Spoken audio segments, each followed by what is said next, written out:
السلام علیکم ورحمۃ اللہ وبرکاتہ، نحمده ونصلی علی رسولہ الکریم، اما بعد فاعوذ باللہ من الشیطان الرجیم، بسم اللہ الرحمن الرحیم، رب اشرح لی صدری ویسر لی امری واحلل عقدۃ من لسانی یفقہوا قولی۔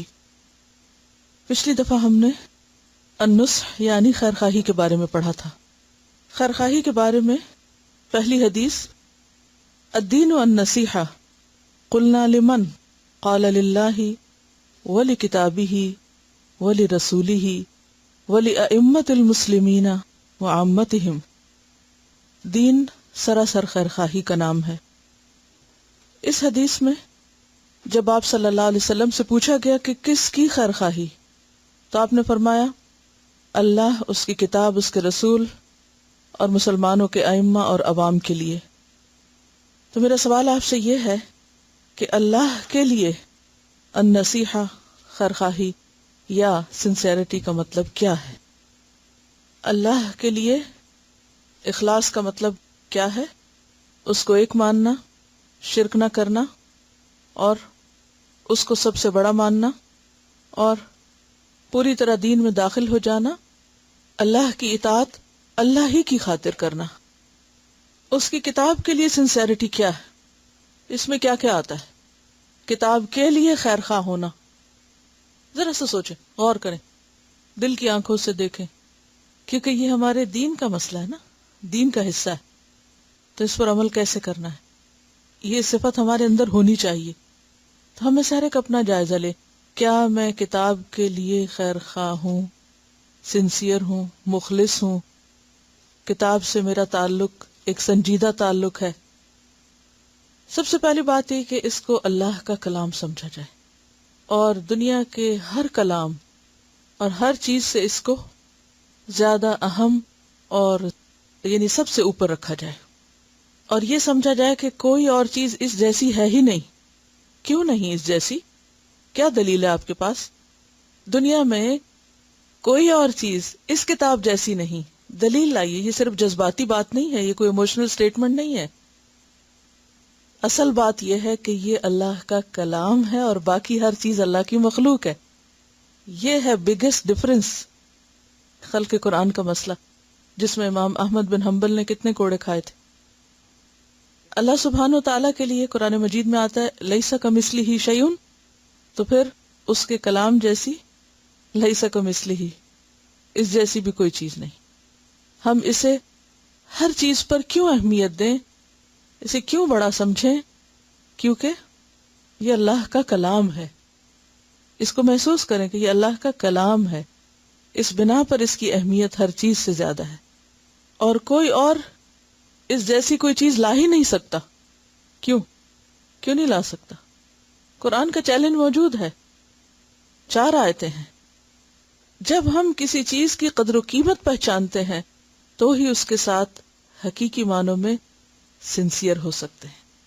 آپ اپنے کسی دوست کے ساتھ یا دوستوں میں سے یا بہت سے دوستوں میں سے کس دوست کے ساتھ موسٹ سنسیئر ہوتے ہیں؟ جس کے سنسیئر ہونے کے بارے میں آپ کو یقین ہوتا ہے، جو آپ کے لیے سب سے زیادہ نفع مند ہوتا ہے، جو ہر حال میں آپ کی خیرخواہی چاہتا ہے، اور آپ اس کو اچھی طرح پہچان جاتے ہیں۔ تو بالکل اسی طرح جب ہم قرآن کی قدر پہچان جائیں تو پھر کیا ہوگا؟ پھر ہی ہم نصیحت کا حق ادا کریں گے۔ جب آپ کسی کے لیے خیرخواہ ہوتے ہیں تو پھر اس کا لحاظ کرتے ہیں، اس کا ادب کرتے ہیں، احترام کرتے ہیں، اس سے ایک تعلق رکھتے ہیں۔ کیا آپ کسی ایسے کے ساتھ خیرخواہ ہو سکتے ہیں جس کے ساتھ آپ کوئی سلام دعا ہی نہ کریں، کوئی تعلق ہی نہ ہو آپ کا؟ جس کے ساتھ آپ خیر خواہ ہوتے ہیں آپ اس کی خبر رکھتے ہیں، وہ کس حال میں ہے، اس کے ساتھ ایک تعلق ہوتا ہے۔ تو النصیحہ لکتابہ ہی کیا ہوگا کہ پھر اس سے ہمارا مضبوط تعلق ہوگا، اور تعلق کے لیے کیا ضروری ہے کہ پھر ہم اس کو سمجھیں، اس پر غور و فکر کریں، اسے سیکھیں، سکھائیں، پڑھیں، پڑھائیں، سنائیں، اس پر عمل کریں اور اسے سب تک پہنچا دیں۔ جس مقصد کے لیے وہ دنیا میں آیا ہے اس مقصد کو پورا کریں. اور یہاں وہ بات آئے گی کہ ان ہوا الا ذکر للعالمین، کیونکہ ہو نہیں سکتا کہ جو چیز آپ کو اچھی لگے پھر آپ اس کو آگے نہ لے جائیں، اسے دوسروں کے لیے پسند نہ کریں. سارے علوم کا خزانہ ہے، کیونکہ یہ اللہ کے علم اور اللہ کی حکمت پر مبنی. یہ الگ بات ہے کہ ہم اپنی کم عقلی کی وجہ سے، کوتاہ نظری کی وجہ سے سب کچھ اس میں جو ہے وہ سمجھ ہی نہیں پاتے. اس میں قرآن کا قصور نہیں، ہمارا اپنا ہوتا ہے. قرآن ہر ایک کو کتنا دیتا ہے؟ اس کی عقل، اس کی سمجھ اور اس کی کوشش کے مطابق. یہ تو خزانہ ہے، لیکن جو اس کو جتنا ایکسپلور کرے گا، جتنی گہرائی تک جائے گا، اتنی بہترین چیز لائے گا. اس کو اگر آپ ایک سمندر کی مثال سے سمجھیں تو سمندر تو اپنی وسعتوں کے ساتھ ہے اور اس کے نئے نئے رنگ ہوتے ہیں، اس میں بے شمار مخلوق ہے. کون اس کو کتنا ایکسپلور کرتا ہے؟ یہ کتنا کر سکتا ہے؟ جتنا گہرائی میں جاتا ہے. اور زیادہ گہرائی میں جانا زیادہ مشکل کام ہوتا ہے، زیادہ انرجی مانگتا ہے، جو ہم تک جاتے ہیں. اس کے بعد کیا تھا؟ اور کس کے لیے خیر خواہی؟ لرسول ہی، رسول کے لیے. تمام اہل ایمان میں سے رسول کو خاص طور پر الگ طور پہ منشن کیا گیا. اس کا کیا مطلب ہے؟ پھر قرآن ہی کے طور پر آپ دیکھیے کہ قرآن کی جتنی ہم حقیقت پہچانیں گے، قدر پہچانیں گے، اتنا ہی ہم کیا کریں گے؟ اس کے لیے سنسیئر ہوں گے، اس کا حق ادا کریں گے. اسی طرح جتنی رسول کی معرفت ہوگی، جتنی اس سے محبت ہوگی، اتنا ہی پھر اس کے لیے ہم خیر خواہ ہوں گے. اسی درجے کا ادب، احترام اور عزت ہمارے دلوں میں ہوگی، اور پھر ہم خوش دلی سے ان کی اطاعت ہی نہیں، اتباع بھی کریں گے. یہی معنی ہے نا سنسیئرٹی کا، کہ ہم سنسیئر ہیں اپنے رسول کے لیے. اور رسول بھی کیا ہیں؟ تمام جہان والوں کے لیے. اور پھر یہ کہ جس مقصد کے لیے رسول بھیجے گئے، جو مشن وہ لے کر آئے، ہم بھی اس کو کیا کریں گے؟ کنٹینیو کریں گے. یہی سنسیئرٹی ہے نا. اور ایمان لانا اور وہ تمام چیزیں تو اپنی جگہ ہیں، وہ تو پہلا قدم ہے. اور پھر آپ کی سنتوں کو زندہ کرنا، آپ کی سنت پر عمل کرنا، اس کی تعلیم دینا، آپ کے اہل بیت اور آپ کے صحابہ کرام سے محبت رکھنا، جن لوگوں نے آپ کا ساتھ دیا ان کے ساتھ خیر خواہی کرنا، ان کی قدر پہچاننا. یہ تمام چیزیں کس میں آ جاتی ہیں؟ سب النصیحہ میں آ جاتی ہیں، سنسیئرٹی میں آتی ہیں. پھر ائمۃ المسلمین، مسلمانوں کے امام، جو لوگ کیا کریں؟ مسلمانوں کی رہنمائی کا کام کریں، ان کی خیر خواہی. ان کی خیر خواہی کس طرح ہو سکتی؟ خیر اور بھلائی کے کاموں میں ان کا مددگار بننا. اگر وہ غلط جانے لگے تو ان کو نصیحت کرنا اور ان کی اس میں مدد کرنا، ان کی ذمہ داریوں کو بانٹنا. کیونکہ بعض اوقات اگر کوئی شخص ایک کام کرنے لگے تو ہم کیا کرتے ہیں؟ سب کچھ اسی پہ ڈال دیتے ہیں. مثلا ایک ماں گھر میں کیا ہے، ایک امام ہے مثلا، یا باپ ہے. اب کیا ہوتا ہے؟ بیوی بچے سارے کے سارے اس کے پلے پڑ جاتے ہیں، اس کا بوجھ نہیں بانٹتے. اسی طرح اگر ماں ہے اور ماں کچھ چیزوں میں گھر کی ایک سربراہ ہے، تو عام طور پہ کیا ہوتا ہے؟ اکیلی ماں ہی سارے کام کرتی رہتی ہے اور ہر چیز کو لک آفٹر کرتی، ساری ذمہ داریاں اسی پہ ہی پڑ جاتی ہیں. اور باقی بچے جو ہیں وہ اپنا حق سمجھتے ہیں کہ بس سب کچھ وہی کرے ہمارے لیے، وہی سوچے، وہی پکانے کا سوچے، وہی کھلانے کا سوچے، ہر چیز بس وہی سوچے. ہم تو بچے ہیں اور ساری زندگی بچے بنے رہتے ہیں، ذمہ داری نہیں اٹھاتے. تو گھر کی ایک کنگڈم کے باہر بھی یہی چیز ہے کہ کسی بھی جگہ پر کوئی بھی اگر رہنمائی کا فریضہ انجام دے رہا ہو تو اس کی خیر خواہی کیا ہے کہ اس کے ساتھ خیر، بر، اور یعنی کہ تعاونوا علی البر والتقوی، نیکی اور تقوی کے کاموں میں، خیر اور بھلائی میں اس کے ساتھ تعاون کیا جائے اور اس کو سپورٹ کیا جائے. اور جہاں وہ غلط ہو وہاں خیر خواہی کے ساتھ اس کی اصلاح کی جائے اور اس کو ہلاکت کی طرف جانے سے بچایا جائے. پھر اس کے بعد آتا ہے وعامتہم، عوام الناس کے ساتھ خیر خواہی، عامت المسلمین کے ساتھ خیر خواہی. یہ کیسے کریں گے؟ امر بالمعروف نہی عن المنکر وتواصوا بالحق وتواصوا بالصبر، ان کی آخرت کی فکر. Assalamu alaikum. Benefits of an-nasiya, well-wishing or khair khwahi. Number 1, sincere well-wishing requires ikhlas. Otherwise it will neither be beneficial nor last very long. So it helps us develop ikhlas. And pleasing only Allah subhanahu wa ta'ala should be at the top of everything. Number 2, well-wishing for others, khair khwahi or nasiha, forces us to overlook and ignore others' shortcomings, faults, mistakes, and habits that might bother us. And if we don't, we can never do good for others. Number 3, the urge to do good and benefit others makes us use our full potential and capabilities as we try to find ways and means for it and benefit ourselves as well. Number 4, genuine well-wishing is recognized and appreciated eventually. If not by words, the results are a source of giving us a boost to continue. Number 5, well-wishing makes the relationship among family and friends stronger, and they trust you and turn to you for advice and encouragement. Number 6, others become more important, and it takes off the burden of self-projection. Number 7, continuous well-wishing increases hikmah, and we start to naturally use appropriate words and ways to advise others. What to avoid when advising or well-wishing? Number 1, avoid long lectures. Number 2, don't keep repeating that you are their khair khwah.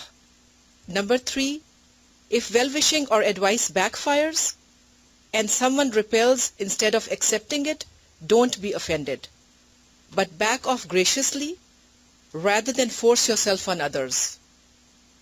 Number 4, don't go around telling people of everything good that you do or have done for others. Number 5, be natural, humble and sincere when well-wishing or doing khair khwahi. Your own disposition and manner makes a difference.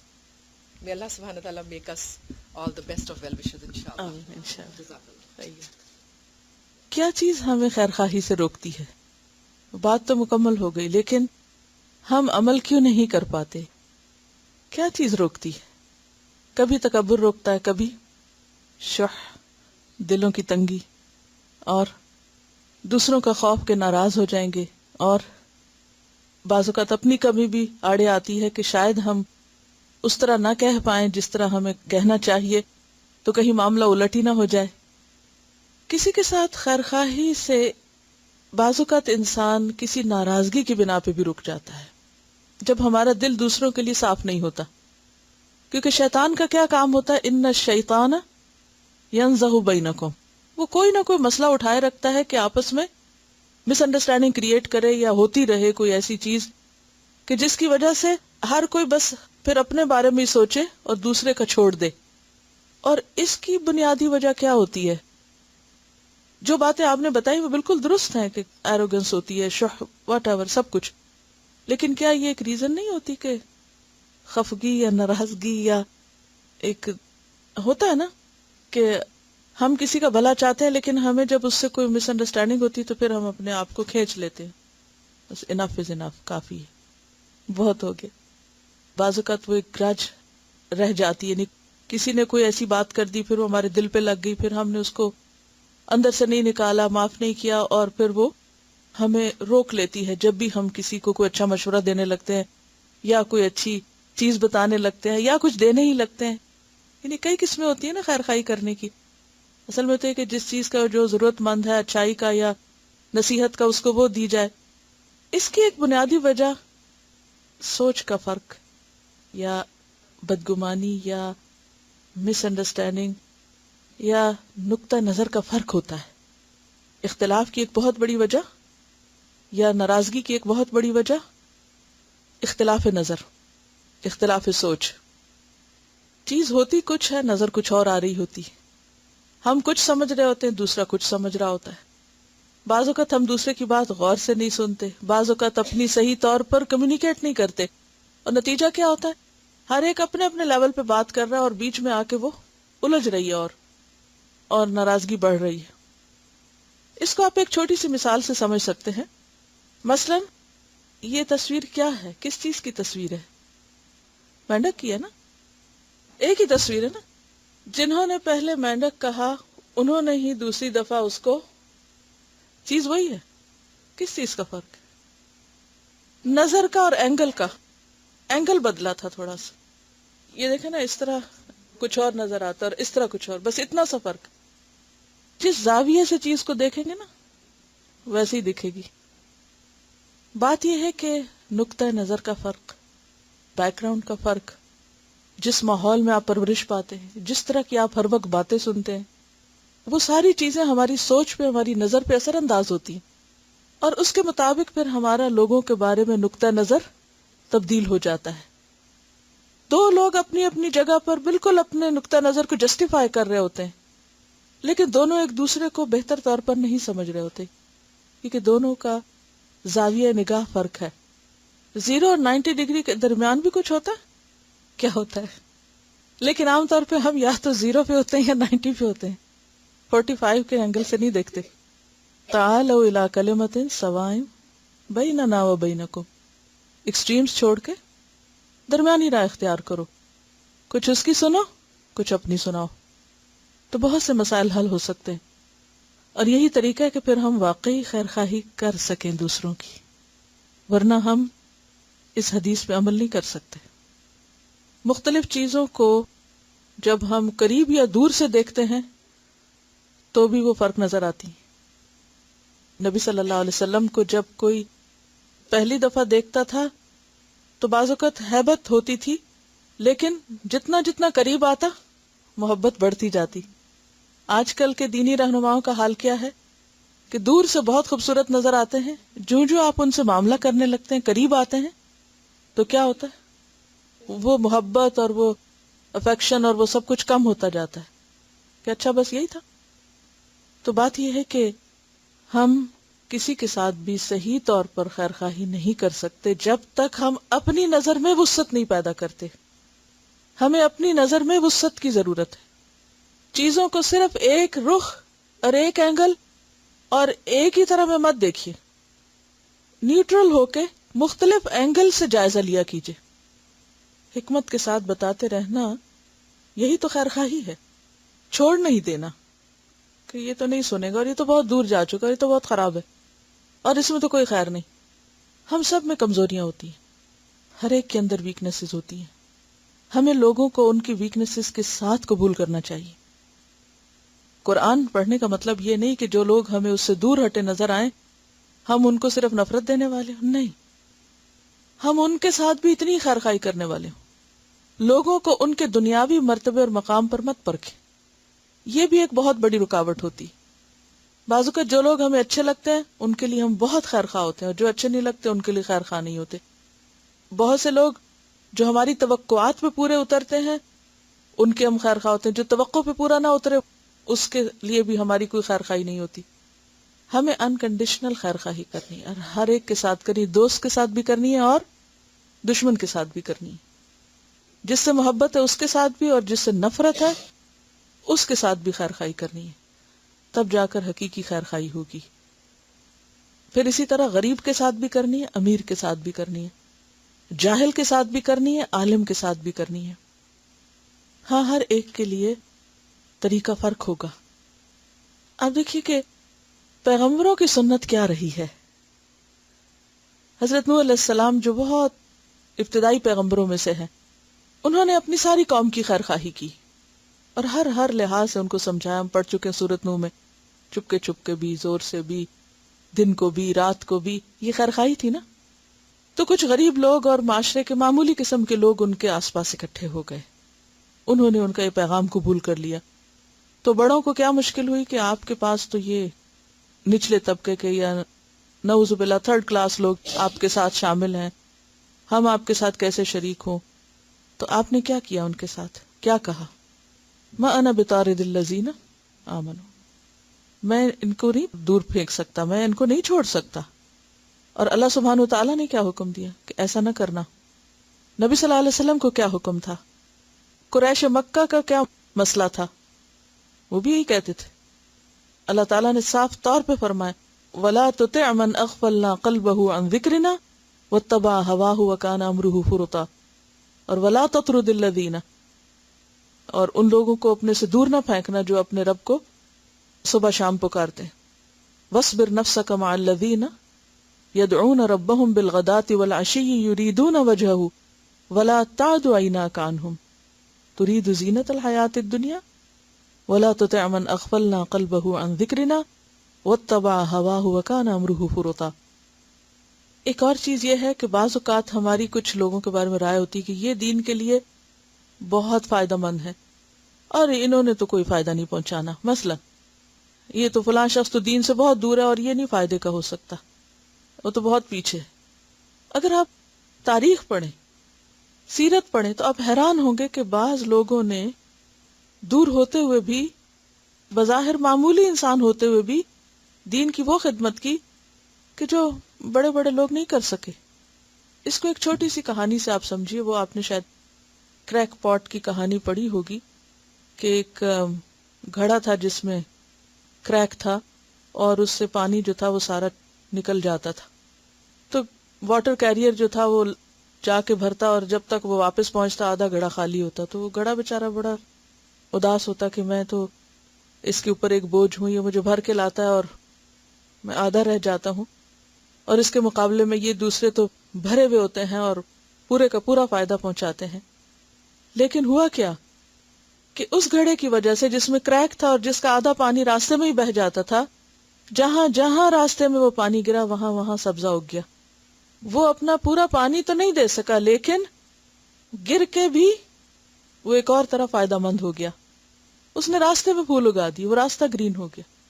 لیکن ایک گھڑا لے کے آپ روز جا رہے ہیں ایک راستے پہ، پانی لا رہے ہیں اور پکڑا ہوا ہے وہ راستے سے ہٹ کے قطرہ قطرہ قطرہ گرتے ہوئے.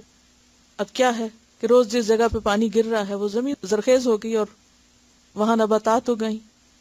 ضروری نہیں ہوتا کہ کوئی شخص آپ کو اسی طرح فائدہ پہنچائے جس طرح آپ اس سے ایکسپیکٹ کر رہے ہیں.